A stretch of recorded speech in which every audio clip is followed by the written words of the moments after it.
Hi everybody, Luke Hector here for another Kickstarter monthly roundup. This is basically where I take a look at a few Kickstarter projects that have either caught my eye or are getting buzz, whichever one works for me, I guess, and give my honest thoughts about what I think of the project page and the game in general, based on first impressions of the page itself. So I go in blind with only previous knowledge of, say, earlier games if it's an expansion, or just looking at the page itself to gauge whether I would want to back it or not. Now granted, I don't tend to back many more games on Kickstarter because it's expensive, but it's getting way too pricey in the UK to do it. But I still at least give a choice each week as to which one I would be prepared to stick my money into. If I had money no object, I'd be willing to back one of these games.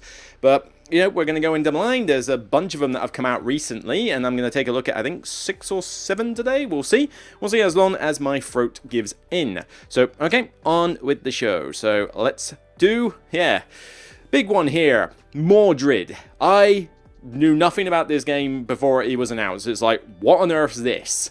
And then I noticed, Cool Mini or Not. Uh-oh. So Cool Mini or Not. Yes, the last thing I backed from Cool Mini or Not was Rising Sun.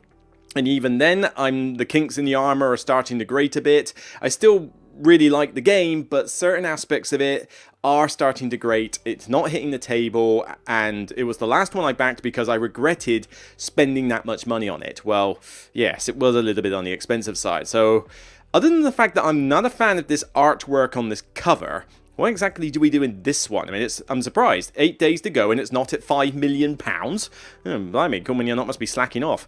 Stop the chaos taking over the lands of Britannia by leading a legendary faction into glory. Okay, well, we'll see. I'm guessing 1 million miniatures.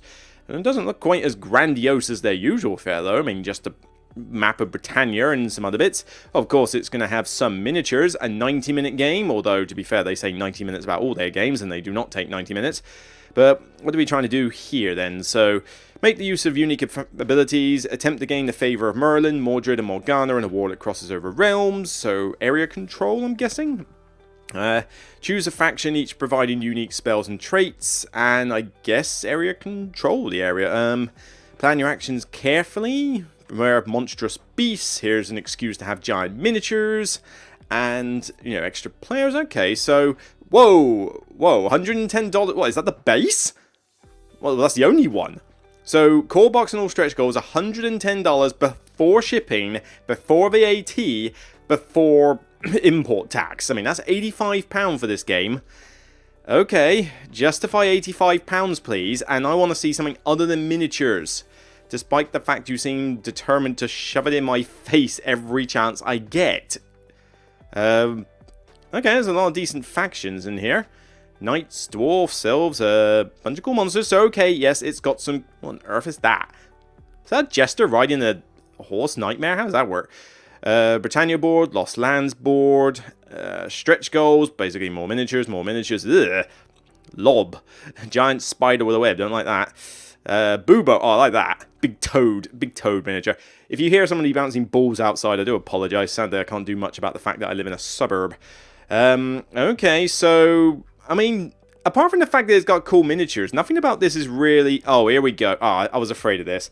Before I get to this bit, nothing about this was really grabbing me from just simply saying it's an area control game where factions go against each other. I mean, haven't we already had that with Blood Rage, Rising Sun, and pretty much Ankh, and pretty much every other game they make? I mean, Cool Mini or Not, would you innovate for 1 second? But here we go. $110, but of course you want the Kickstarter exclusives. Here's $50 for more things. Oh, but no, you want to have the Kickstarter exclusive, $30 for this thing. So if you want everything, you gotta spend nearly $200 for this thing, and I'll bet you there's more. And look at all this. I mean, this is Kickstarter exclusive, Kickstarter exclusive, Kickstarter exclusive, exclusive. I mean, I hate this. So what do you get when you buy this in retail then? Do you just get a bunch of standees, or do you actually just get tokens? I don't know. I'm curious what it says. Shipping costs. Oh, good. Yeah, they've been screwed over by this one. $46 to ship it. And that's just the normal game. That's just the core box. Not even including the optional buys. $46. I'm sorry, do I need to even say anything else about this? I mean, it looks like another area control game, like everything they do all the time. It's ridiculously expensive for what it is, even if you are getting miniatures. Most of it is Kickstarter exclusive, which means that, I mean, what do you actually get then? All right, there's the stretch goals, and most of them are exclusives. All right, exclusive, blah, blah, blah, blah. What do you get if you don't buy the Kickstarter? Will this come out in normal retail? I can't tell. I mean, you get the miniatures. I guess you just get more miniatures? It doesn't really say. It just throws in Kickstarter exclusive in your face and expects you to buy everything. $200, nearly $190 plus 46, that's $236 plus 20%. This game is just going to be ridiculously expensive for what looks like a small scale version of most of their area control games. I'm sorry, but Cool Mini or Not's frankly dead to me, frankly, with these sort of games. Now, granted, I do have Massive Darkness 2 on my shelf of shame at the moment, which I do want to try out as a scenario-based dungeon crawl. But even that was like an £80 buy. I mean, that wasn't the cheapest thing in the world. I hope it actually lives up to its name. But yeah, on Kickstarter though, I mean, £226,000 with 3,000 backers. I'm surprised it's not at a higher level than that, given how expensive this is. But no. It doesn't look like anything appealing. It just looks like same old, same old. Nothing here looks different. I'm not even a fan of this artwork. I'm not saying the artwork is bad, but this is not my style at all. Nah, I'm skipping this one.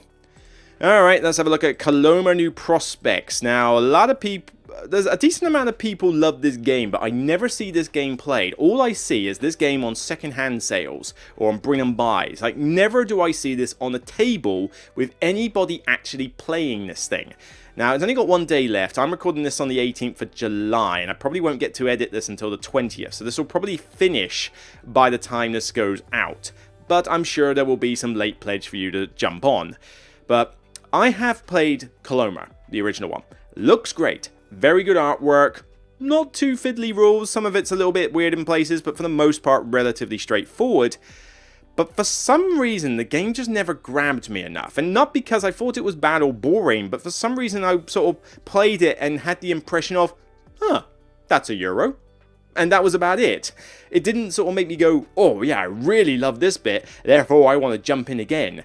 The other thing it also sort of tried to get you to do was to play with a lot of players, because it wanted 5 or 6 players to play this, and when you did, the game went on a lot longer than it should have done. So, you know, some aspects like that kind of, you know, irked me a bit, and I just found it fine. You know, not amazing, but the fact is that as much as it's praised very highly by some people, I don't see this played. I don't know anybody who owns it. I don't know anybody who's ever brought it out to a game night or even a convention that I've been to. I've just never seen this game out on the table. So other than the celebrity YouTubers who have said this is an amazing game, who's playing this? I'd like to know. Is this in your collection? Is this one that you like love to bits? I mean, I liked it fine. I just don't know if this expansion would suddenly make me love it more. Although $29, not too expensive, you know, at all for a, you know, for an expansion. And you know, you can get the deluxe pack of Coloma, so it will look absolutely gorgeous. I mean, this is done by Final Frontier Games, and they certainly know how to make their games look good.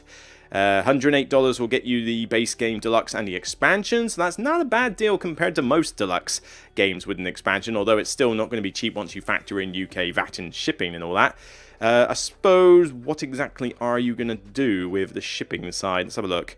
Pioneer Meeple for the new solo mode. A new solo mode for this game could be quite cool.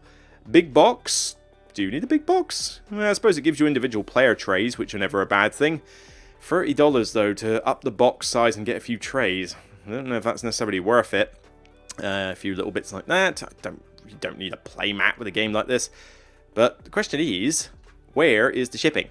Show me the shipping. Come on. Shippy, shippy, ship, ship, ship, ship. God blimey, it goes on a bit. Where is the shipping?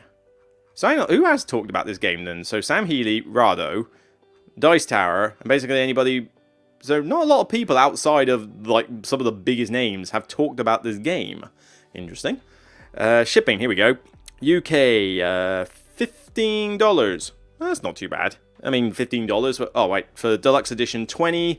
Pioneer, $25. Okay, so it does go up a bit, but still, I have seen a lot worse.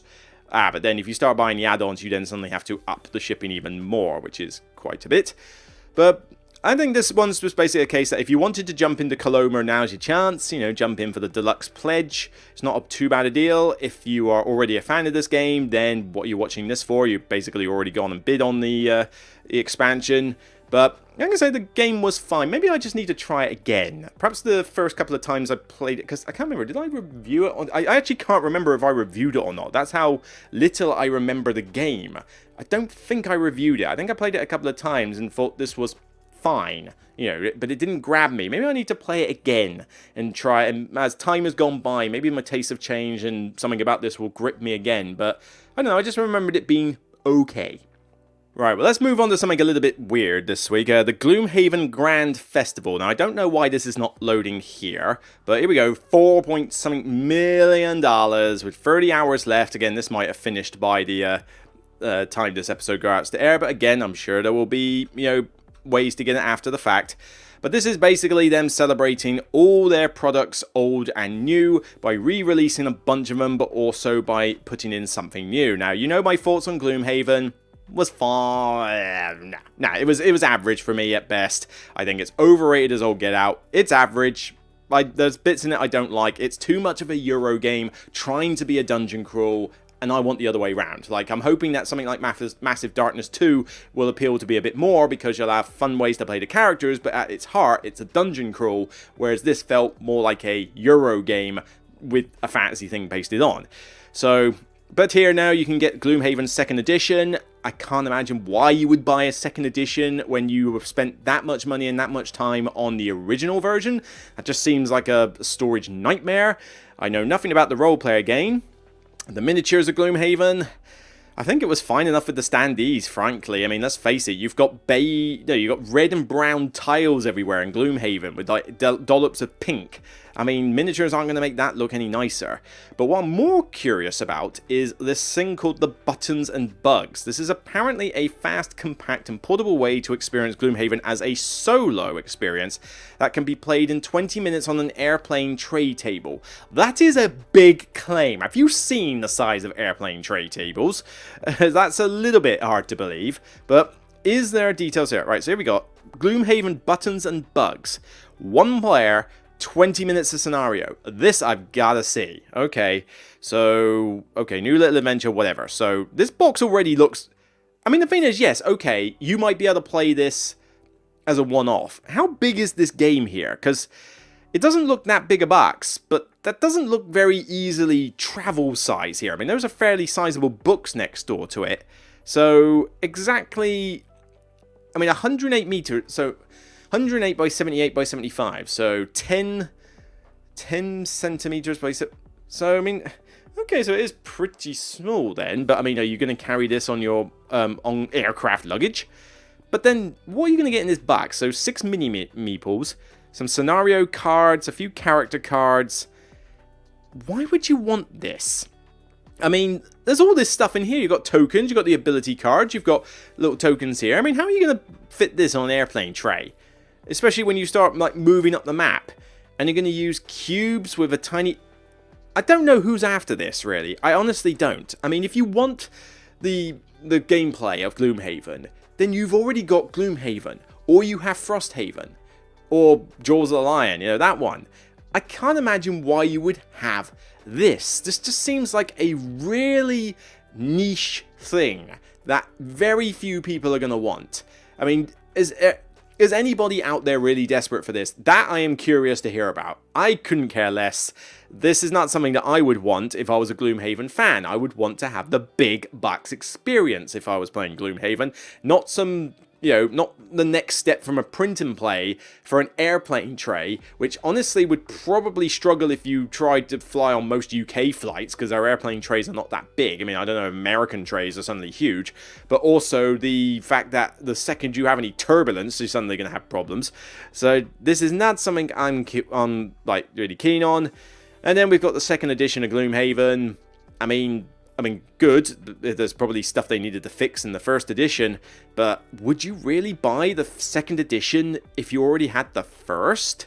Especially as it doesn't look like, from what I can tell, that there's no, like, upgrade pack. So I'm looking at the add-ons here. So you got this really cheap like buttons and bugs one here. So okay, fine. I mean, that is cheap. I'll give it that. $15 for a one-player game is not a bad deal. But yeah, $2 for that. Removable sticker. So replaces all normal scenario enhancement and unique stickers. Oh, that's just replacement stickers. Solo scenarios. Second edition class upgrade. So replace all the Gloomhaven first edition class boxes and the contents with their redesigned versions.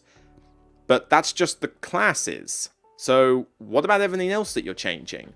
Isn't there other things that you're upgrading in this, or is it just the characters?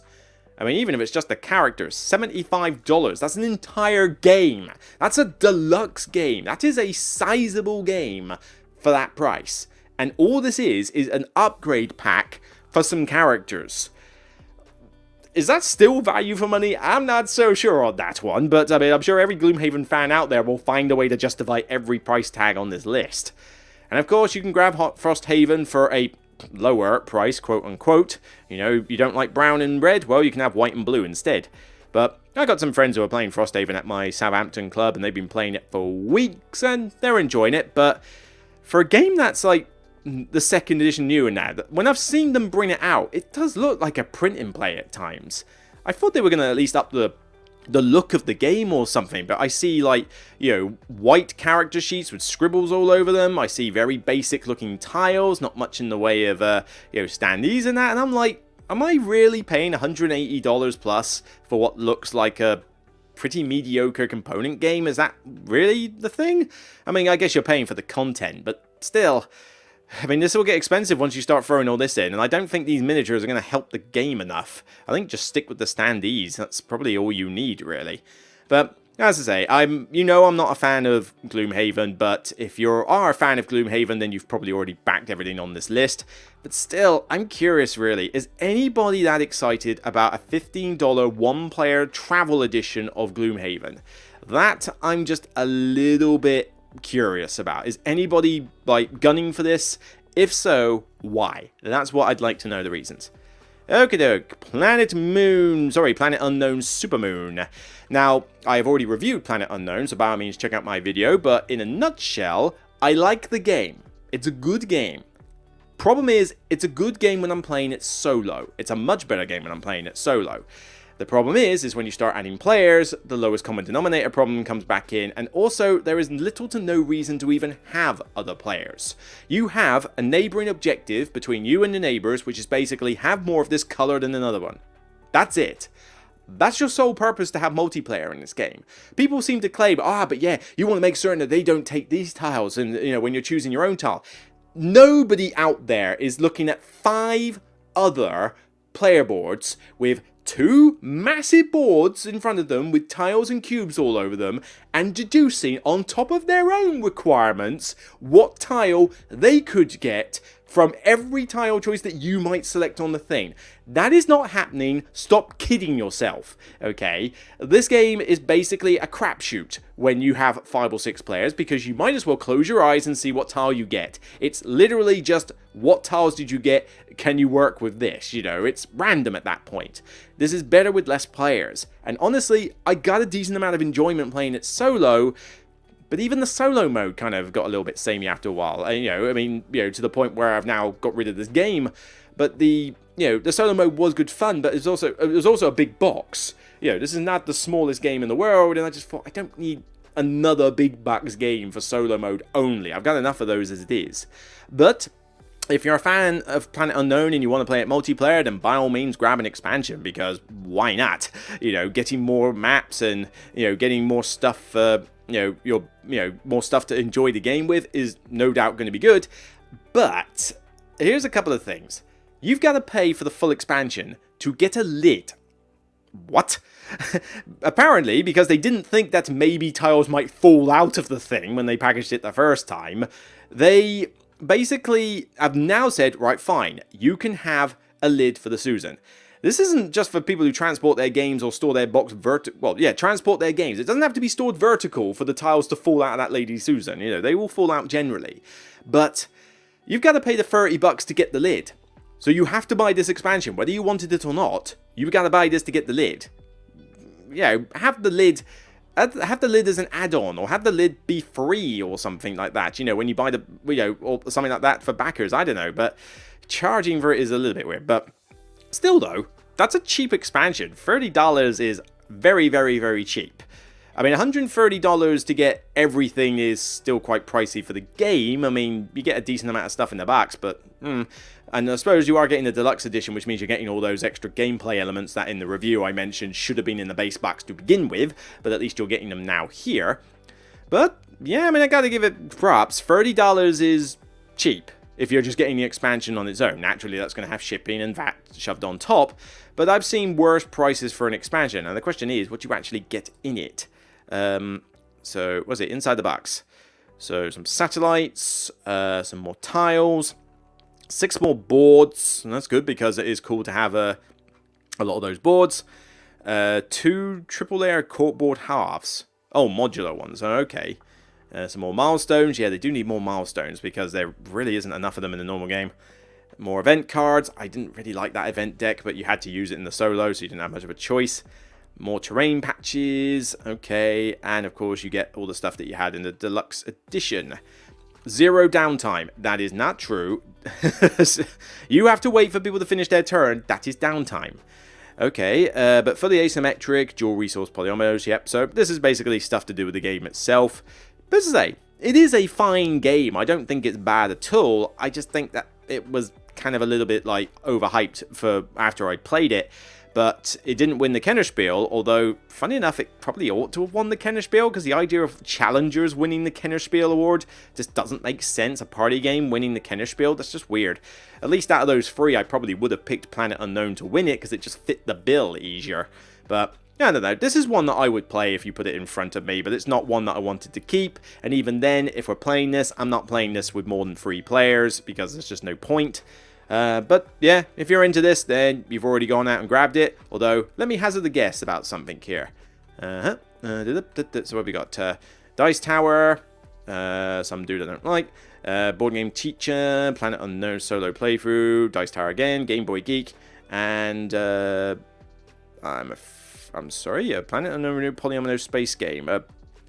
I'm sorry, I don't know who you are, but may I suggest you actually put your name of your channel or something on your thumbnails, or some, like, recognizable logo. Okay. But funny enough, not my review on there. I gave it an 8 out of 10, inclusive of the solo mode, identically. If it didn't have a solo mode, I probably would have only given it a 7 max. But an 8 out of 10 is not enough to get the video posted on this page. You have to really hype games these days to get included on Kickstarter pages, it seems. But that is the way of the world.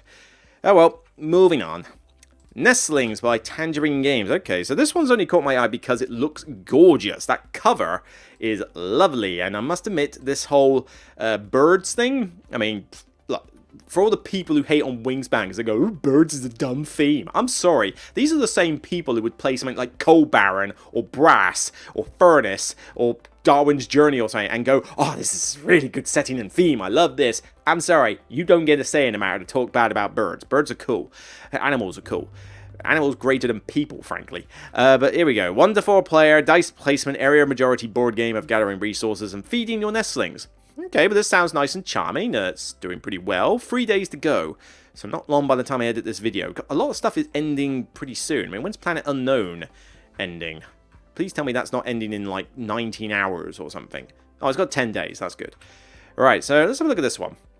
Okay, so game design, I don't recognize these people, although Shem Phillips doing a solo mode development. Interesting, okay, because normally it's usually David Digby or David Turksey, or, you know, a couple of other, like, well-known solo people, but, for Shem Phillips to be doing it, I mean, that fills me with a little bit more liking, to be honest, because Shem Phillips, you know, the Garfield game series, Wayfarers and Viscounts and, you know, Raiders and all that, when they've done solo modes, they've been pretty solid. Architects was a little bit weird at times, but the replacement Architects one is really solid. So, you know, if they're going to do a solo mode for this, I think it's going to be pretty sweet. Doesn't look very big, though, as a game. It looks pretty small scale. Tiny little bird miniatures, a few tokens. Spider. Eat the spider. Eat the spider. Feed it to the birds. Every spider must die. 30 to 60 minutes, though. Okay, so this is a nice little light one. Let's see, what have we got? Rules overhead is light. Gameplay is deep. I mean, the problem is quotes are so weird. I mean, quotes just say the same thing all the time. It doesn't really tell me anything different. Let's see. So, okay, so they've actually stayed true to the theme with the birds, and these are really nice. I do like the Malachite Kingfisher. It's a really cool bird. Let's see. So, why back now? So, you get a dice tray. Don't really care. The backers will receive a one-time price break. Okay, so you get it slightly cheaper, so that's cool. But what exactly do you get in these other versions, though? Let's see. Stretch goals. So you got season events. Meh. Advanced mode variant. That'd be quite cool. New birds. Cool. First player token, whatever. Custom dice. That's always nice. Custom biome. Resolution marker, whatever that means. But what you get here? So $39 is pretty cheap.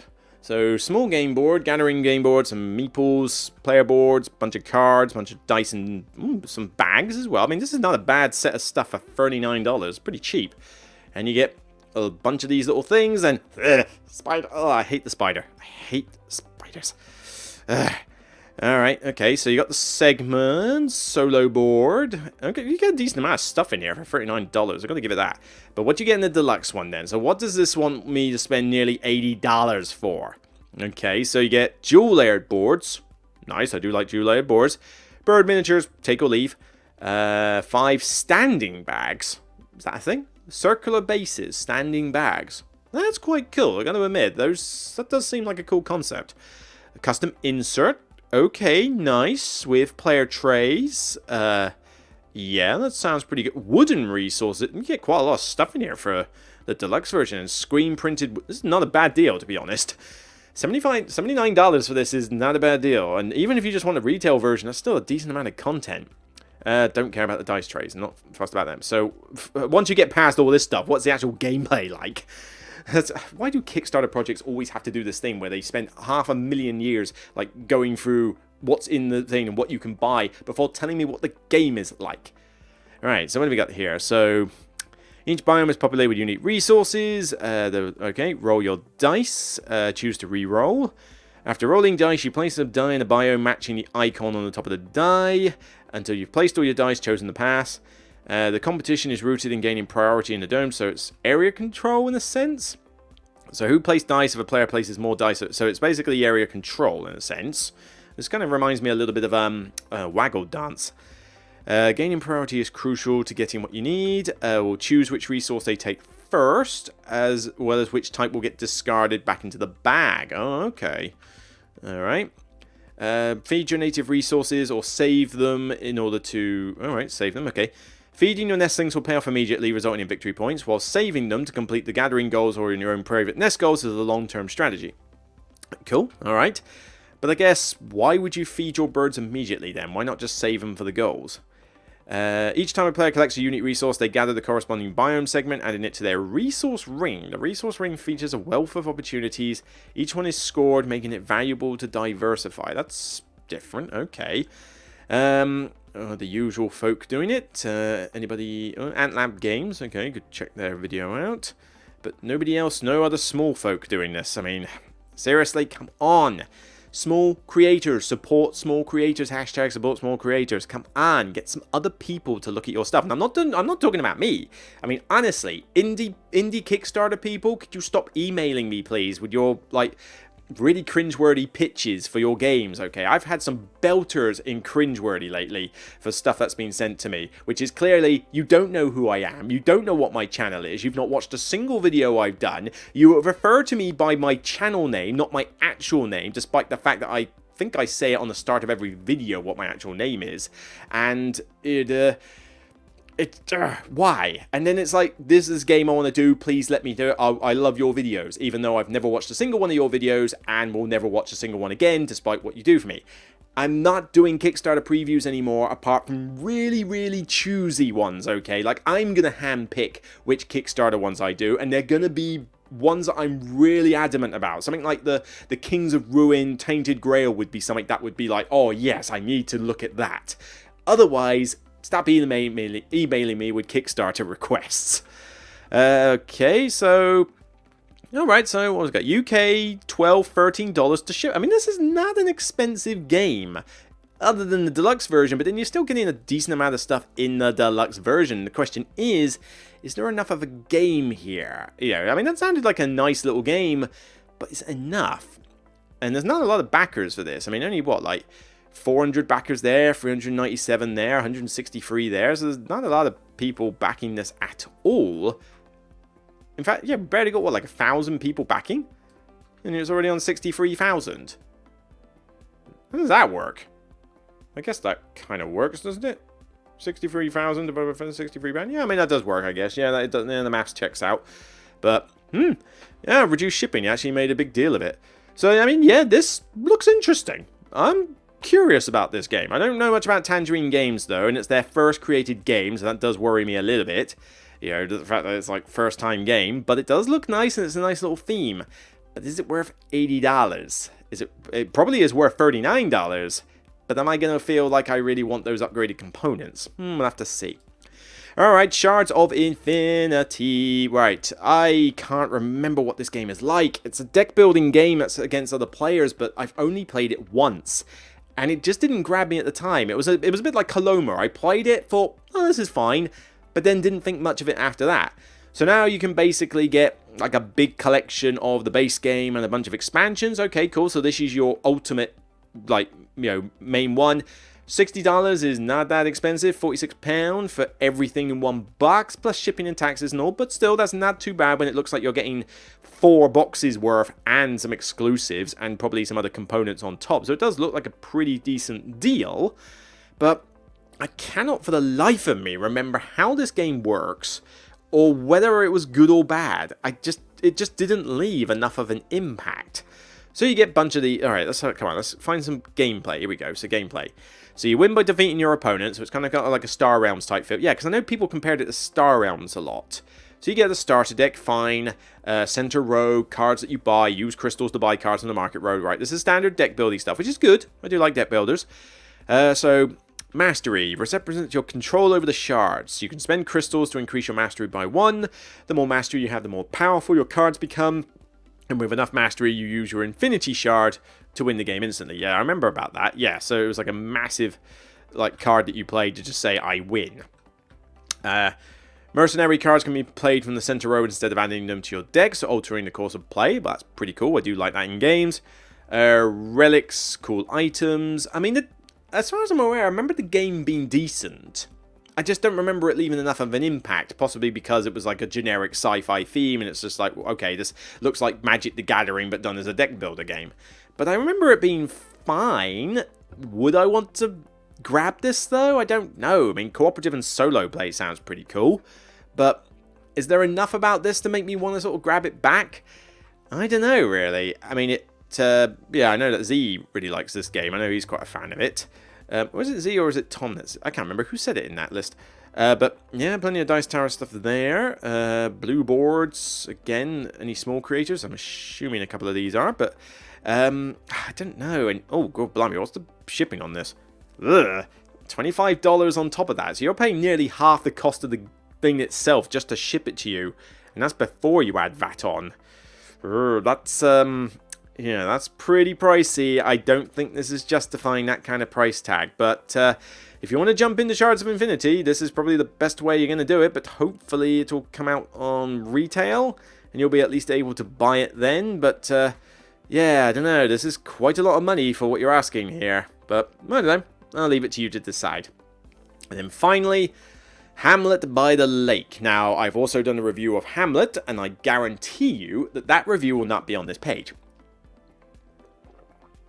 I haven't even looked at this page yet, and I can tell you instantly the video will not be on this page. Because I can't remember what... I think I gave it a 6 out of 10. And anything lower than a 9 out of 10 is apparently garbage, according to anybody who runs a Kickstarter project.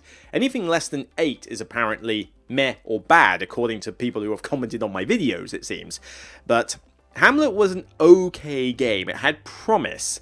It was let down horribly, though, by very subpar components and an almost asinine level of dodgy graphic design. Like, the tiles and everything were so small that it was a nightmare trying to see what was going on those tiles. They were really busy. The points between like different tiles that you connected to were tiny little green splodges on a tile covered mostly by forest. Do the math on that one. The solo mode, not too bad, but then it was fiddly as all get out because you had to basically keep moving these little tiles, these tokens around to represent what the solo mode was going to do, but you had to move them about all the time. It got annoying as you went through, so that was always a problem.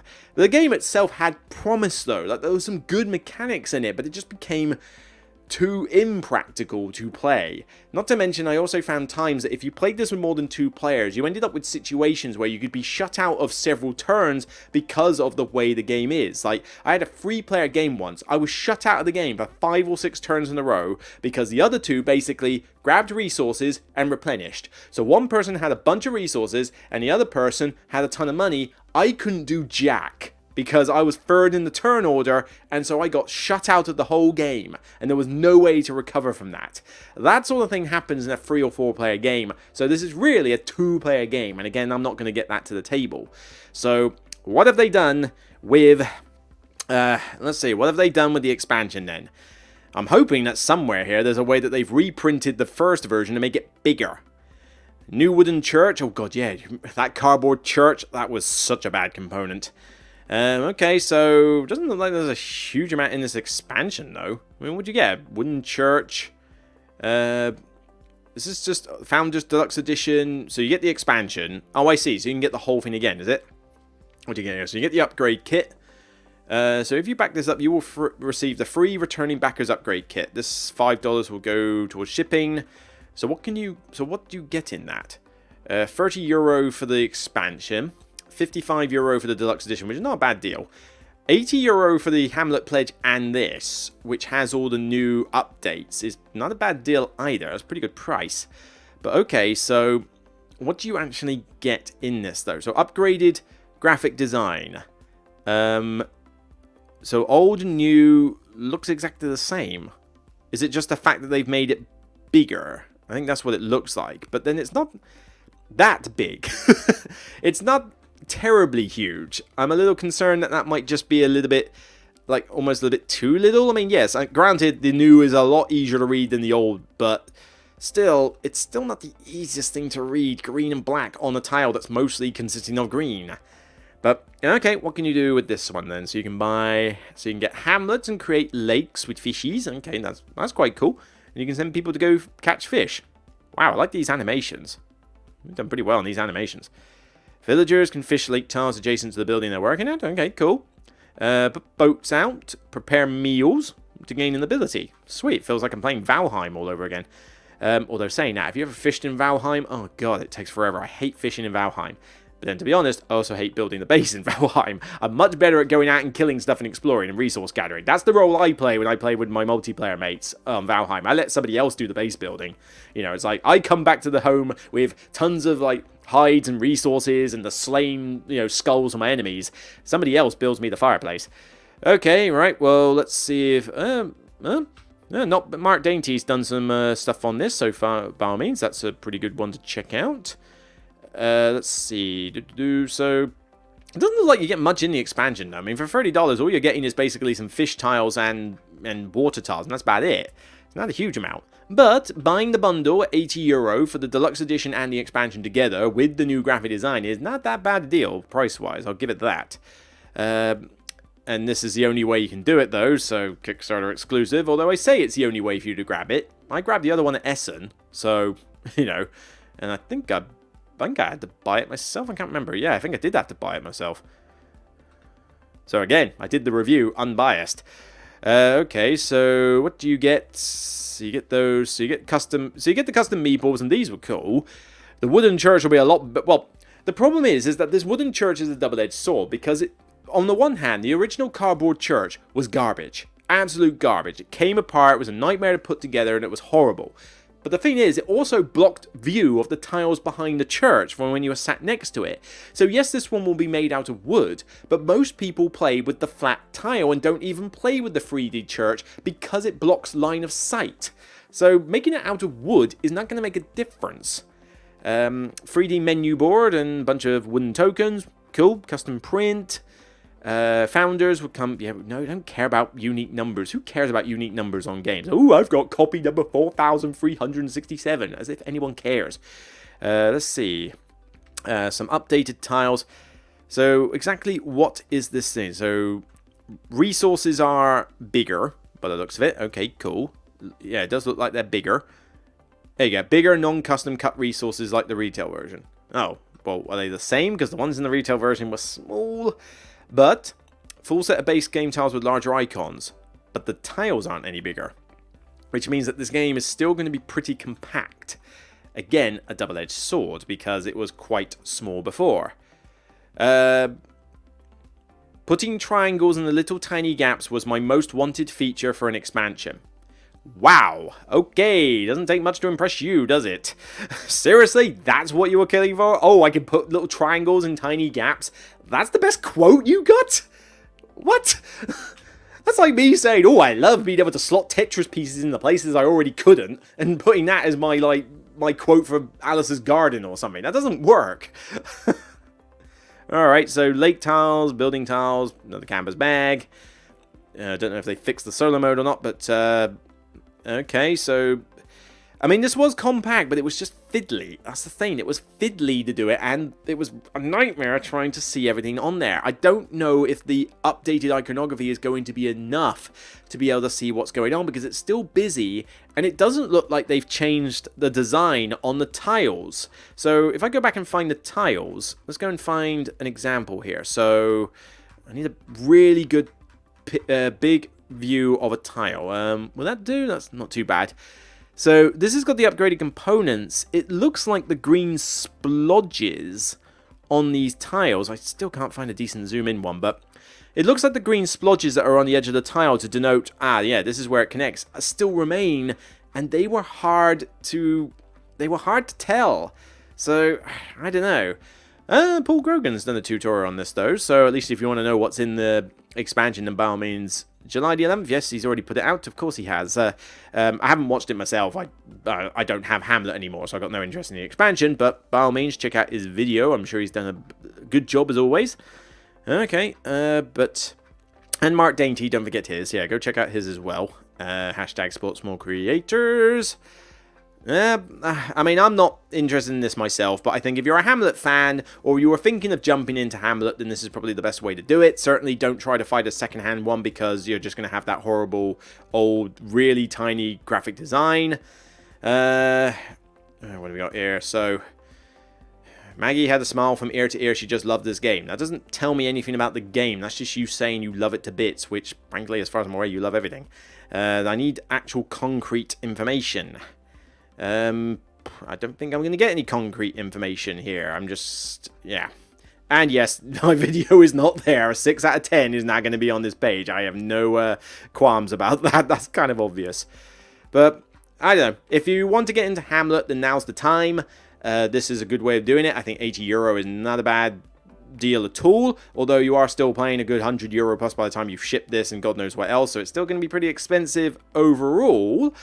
But still, this is probably the best way to do it, and I think, you know, anything they do to improve the graphic design is probably a good thing, but that doesn't seem like a big enough change. I mean, the core gameplay that I had problems with still remains, and the other parts of the graphic design that weren't good still remain as well. I don't think just making those little icons a little bit bigger is going to be enough to make this a practical game to play. Alrighty then, so let's have a think. Let's have a think about pick of the week. To be honest, I think this is a pretty easy one. I mean, I'm no interest in Mordred. I've already, you know, I haven't remembered much about Coloma. I've already ditched Planet Unknown. I've got no interest in Gloomhaven. I think this is a pretty easy one for me. Pick of the month. I'm going to go for Nestlings. I mean, I know this is a first-time creator, which is a little bit worrying, and $80 is... You get quite a lot in the box, but it's still quite expensive to bank on a first game. But that retail version still has a decent amount in the box, and that's pretty cheap for a game. And it's got very beautiful artwork, it's got a nice little pleasant theme. This looks like it's going to be a nice little Zen-like game. The question is, will it have enough game in the box in order to, you know, appeal to, say, a heavy gamer or such? But like I say, it's cheaper than you're going to pay normally, like $10 cheaper, if not more. And there is some cool stuff in the box. You know, I mean, even just for $39, you get meeples. Yeah, you mainly get tokens, but you still get baggies. You still get, you know, engraved acrylic dice and some cards.